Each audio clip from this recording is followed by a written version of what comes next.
नमस्कार, आप देख रहे हैं न्यूज़ 24। मैं हूं आप सभी के साथ विपनेश माथुर। कश्मीर पंडित करें क्या, मत से को सियासी रोटियां। जी हां, ब्रेकिंग विद एजेंडा में आज बात कश्मीर पंडितों और घाटी में रह रहे हिंदू परिवारों के दर्द की और उस दर्द और डर पर हो रही सियासत की चर्चा इसीलिए क्योंकि कश्मीरी पंडित और हिंदू डरकर पलायन कर रहे हैं। हालांकि फिलहाल पलायन रुका हुआ है। पंडितों की कॉलोनी को सुरक्षा के लिहाज से चारों तरफ से सील कर दिया गया है। सुरक्षा घेरा काफी कड़ा कर दिया गया है। एलजी मनोज सिन्हा आतंकी घटनाओं की निंदा करने की अपील कर रहे हैं तो बीजेपी कश्मीरी पंडितों और डोगरा हिंदू से कश्मीर ना छोड़ने की अपील कर रही है। दूसरी तरफ कल आम आदमी पार्टी ने जंतर मंतर पर कश्मीर के मुद्दे पर जमकर विरोध प्रदर्शन किया, सरकार से सवाल पूछे और पाकिस्तान को वहीं से ललकारा। शिवसेना ने भी कुछ ऐसे ही सवाल सरकार पर उठाए हैं और कश्मीरी पंडितों को हर संभव मदद देने का भरोसा किया है।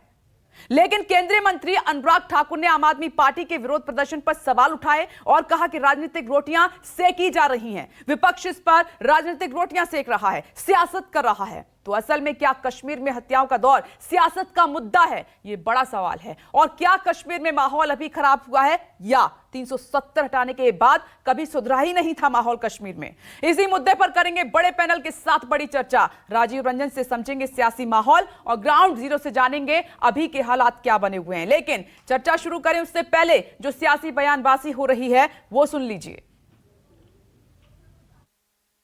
कश्मीरी पंडितों को चुन चुन के मारा जा रहा है, कत्लेआम किया जा रहा है। एक बार 1990 में हुए थे और एक बार अब फिर से वो पलायन करने के लिए मजबूर हो गए, अपना घर छोड़ के जा रहे हैं। जब जब भाजपा का शासन आता है कश्मीर के अंदर, कश्मीरी पंडित कश्मीर से पलायन करने के लिए मजबूर हो जाता है। जब उनका नरसंहार हो रहा है, भाजपा सरकार उनको प्रदर्शन करने के लिए भी अनुमति नहीं देती। उनकी जो कॉलोनी है, कॉलोनी के बाहर ताला लगा दिया जाता है। अरे कितनी मीटिंग बुलाओगे यार? अब एक्शन चाहिए हम लोगों को। अब कश्मीर एक्शन मांगता है, भारत एक्शन मांगता है, हिंदुस्तानी एक्शन मांगते हैं। बहुत हो गई तुम्हारी मीटिंग। योजना क्या है तुम्हारे पास? प्लान क्या है तुम्हारे पास? प्लान बताओ देश को। अरविंद केजरीवाल जी ने कश्मीरी पंडितों के लिए दिल्ली में किया क्या है? अरविंद केजरीवाल जी तो सर्जिकल स्ट्राइक पर, एयर स्ट्राइक पर भी प्रश्न चिन्ह उठाते रहे। कश्मीरी पंडितों पर हुए नरसंहार को तो मानते ही नहीं है। वो तो ऐसे हैं जो खालिस्तानी समर्थकों का समर्थन लेकर पंजाब में सरकार बनाने का प्रयास करते हैं, दिल्ली और पंजाब की सरकारों में भ्रष्ट मंत्रियों को संरक्षण देने का काम करते हैं। अरविंद केजरीवाल जी, आप प्रश्नों का उत्तर तो दे नहीं पाते। 10 सवाल भारतीय जनता पार्टी ने आपसे पूछे थे, एक का उत्तर आप नहीं दे पाए। कश्मीर फिर एक बार जल रहा है, खून से लथपथ हो रहा है। कश्मीर की स्थिति नियंत्रण से बाहर चली गई है और हमारे जो दिल्ली के प्रमुख लोग हैं वो फिल्म के प्रमोशन में लगे हैं। कभी कश्मीर फाइल का प्रमोशन होता है, कभी पृथ्वीराज का प्रमोशन होता है और वहाँ कश्मीरी पंडितों का जो आक्रोश है वो सुनने के लिए कोई तैयार नहीं है। इस तरह से एक के बाद एक जो टारगेट किलिंग हो रही है वो बहुत ही चिंता का विषय है और इससे ये जाहिर होता है कि सरकार ने जो भी कदम अब तक उठाया है वो संतोषजनक नहीं है और आज लोग एक असुरक्षा